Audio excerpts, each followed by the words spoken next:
साथियों, कैसे आप सभी? आशा करता हूँ आप सभी बहुत अच्छे होंगे। साथियों, आज एक अलग टॉपिक पे हम लोग डिस्कस करने जा रहे हैं और वो टॉपिक है आपको कि जुडिशरी की जो एग्ज़ाम होती है उसकी तैयारी हम कैसे करें। खासकर जो फ्रेशर्स होते हैं वह अमूमन यह सोचते हैं और एक मानसिकता बनी हुई है कि पहले हम कॉलेज से पास आउट हो जाएंगे, यानी कि लॉ की डिग्री जब हमारी कंप्लीट हो जाएगी, देन आफ्टर हम डिसाइड करते हैं कि हमें कैसे तैयारी करनी है, या किसी कोचिंग इंस्टीट्यूट की तरफ हम मूव करते हैं, इलाहाबाद या दिल्ली हम चले जाते हैं।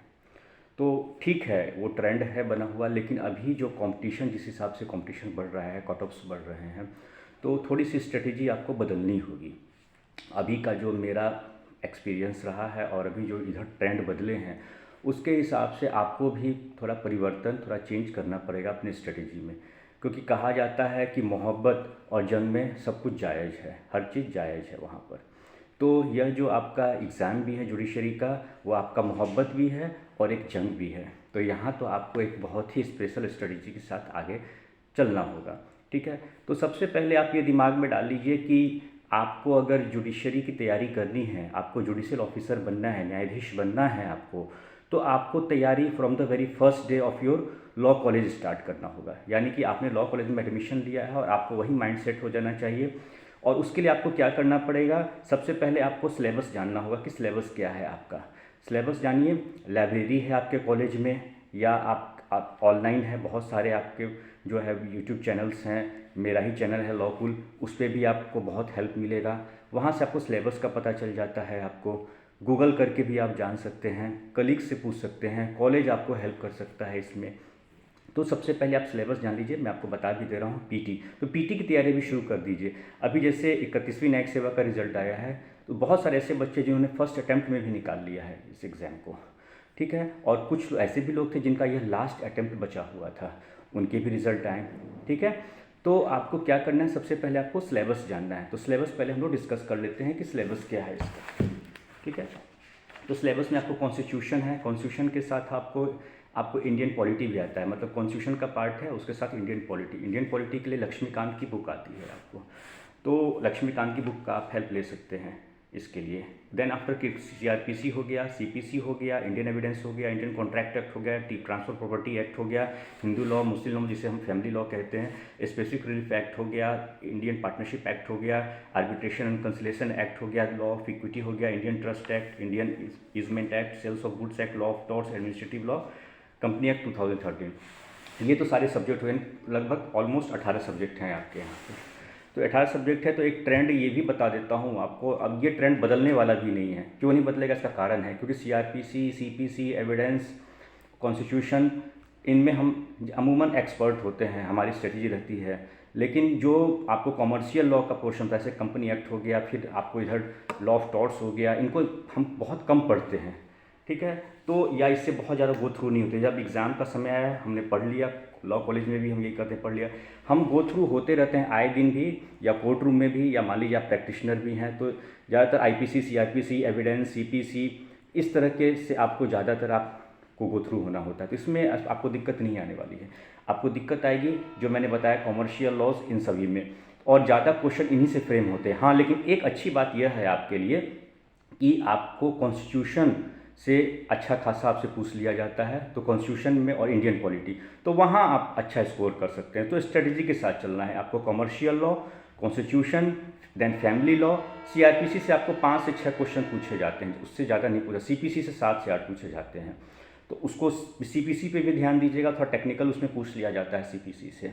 उसके बाद कॉन्स्टिट्यूशन आपको इसलिए आसान लगता है, उससे आसान क्वेश्चन होते नहीं है, लेकिन चूंकि आप उस पर ज़्यादा फोकस रहते हैं इसलिए आपको आसान लगता है।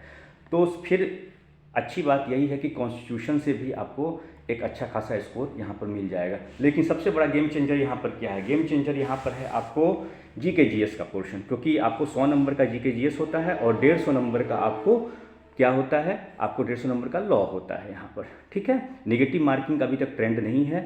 ठीक है, तो ये आपके लिए एक रिलैक्सेशन की बात है, यहाँ पे आप रिलैक्स रहिए कि अभी तक जो है बिहार जुडिशरी में रिलैक्सेशन है कि नेगेटिव मार्किंग आपको नहीं होती है।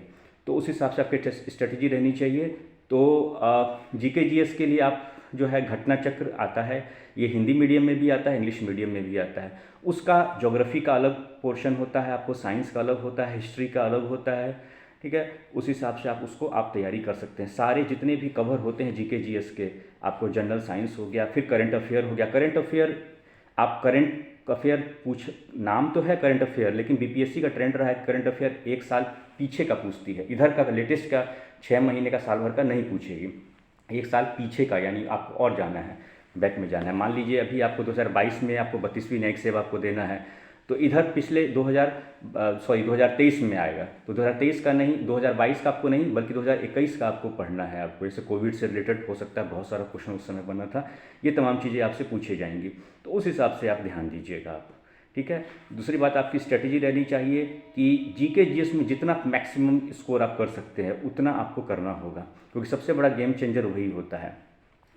लॉ के पोर्शन में आपको जजमेंट, जो करंट लेटेस्ट जजमेंट आए हैं उसे आपको देखना होगा। दूसरी बात है कि तैयारी आप आज से ही शुरू कर दीजिए। मेरा वीडियो अगर आप देख रहे हैं तो इस वीडियो को देखें, और मैं यही उम्मीद करता हूं कि आपकी आज ही स्ट्रेटेजी बन जानी चाहिए और आज से ही आप तैयारी में लग जाइए।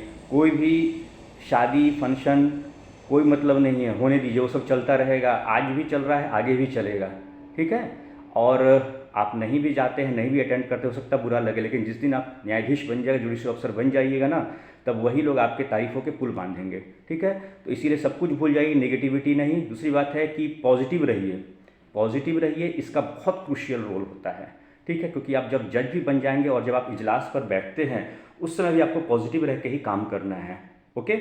तो इस बात को ध्यान देना है कि निगेटिविटी को दूर रखिए, अच्छे लोगों से के संपर्क में रहिए, पॉजिटिव वाइब्स रखिए अपने आसपास। कौन क्या बोलता है नहीं बोलता है, भाड़ में जाओ, एक शब्द में उससे बोल देना, भाड़ में जाओ, बस, ठीक है।